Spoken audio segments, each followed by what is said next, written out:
அதிசயங்கள் செய்கிறவர் நம் அருகில் இருக்கிறார். அற்புதங்கள் செய்கிறவர் என்றும் நமக்குள் வசிக்கிறார். ஆதியாகமம் 42:21. நம்முடைய சகோதரனுக்கு நாம் செய்த துரோகம் நம்மேல் சுமந்தது. அவன் நம்மை கெஞ்சி வேண்டிக் கொண்ட போது அவனுடைய மன வியாகுலத்தை நாம் கண்டும் அவனுக்கு செவிகொடாமற் போனோமே. ஆகையால் இந்த ஆபத்து நமக்கு நேரிட்டது என்று ஒருவரை ஒருவர் பார்த்து சொல்லிக் கொண்டார்கள். யோசேப்பை குடியிலே போட்டு எடுத்து விற்று போட்ட சகோதரர்கள் இப்போ எகிப்து தேசத்துக்கு வந்திருக்கிறாங்க. அவர்களை பிடித்து யோசேப்பு 3 நாள் சிறையிலே வைக்கிறார். அவர்களுக்கு சில பாடங்களை கற்றுக் கொடுப்பதற்கு. அப்பொழுது அவர் பேசிக்கொண்ட விஷயத்தை தான் வாசிக்க கேட்டோம். நம்ம கிட்டத்தட்ட 22 வருஷம் ஆயிடுச்சுங்க யோசேப்பு அவர்கள் விற்று போட்டு. 17 வயசுல வந்தாரு.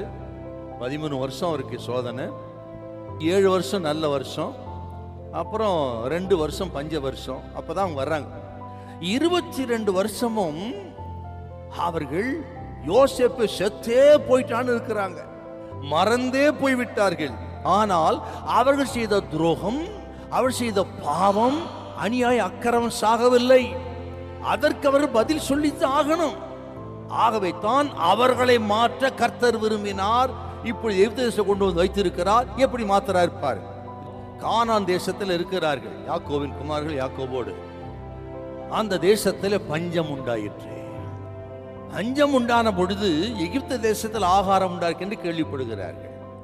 இந்த பஞ்சம்ங்கிறது வறட்சி, வனாந்தரம், பசி, வெறுமை, வறுமை இதெல்லாம் சேர்ந்தது தாங்க. அதெல்லாம் இந்த பஞ்சத்தை நமது ஜனத்துக்கு ஆண்டவர் கானான் தேசத்தில் பரிசித்தார். எதுக்கு?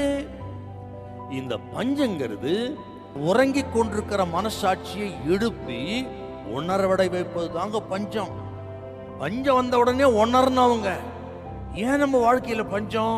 எங்கோ தவறு இருக்கிறோம். எங்க தவறு இருக்கிறோம்? நாம யோசேப்புக்கு செஞ்ச துரோகம் கொஞ்சமா நஞ்சமா என்று அவங்க மனசாட்சி, சகோதரருடைய அட்டென்ஷன் கர்த்தர் பக்கம் திரும்பணும். செய்த துரோகத்தெல்லாம் நினைக்கணும். அதற்காக தான் அனுமதித்தார். அதே போலத்தான் நமது வாழ்க்கையிலும் இதை கேட்கிற கர்த்தர் உங்களோட தான் கர்த்தர் பேசுறாங்க. எதுக்காக சார் அனுமதிக்கிறாரு? சும்மாலாம் கிடையாதுங்க. உங்கள் அட்டென்ஷன் அவர் பக்கம் திரும்பணும். மனசாட்சி சுத்திகரிக்கப்படணும். மனசாட்சி சுத்தமானதை உங்க ஜெபமே கேட்குங்க. ஆகவே மனசாட்சி கெட்டு போய் எவ்வளவு ஜெபமெல்லாம் கேட்க மாட்டார். சூழ்நிலை மாறாது சிஸ்டர், பிரதர். ஆக மாறணும்னா நீங்கள் சிந்தை ஆண்டவர் பக்கம் வரணும். செய்த குற்றம் குறைகளை அறிக்கை செய்து ஒப்பு கொடுத்து மனசாட்சியை சுத்தம் பண்ணணும். உங்களை கொண்டு கர்த்தர் பெரிய காரியங்களை செய்வார். அல்லேலூயா, அல்லேலூயா.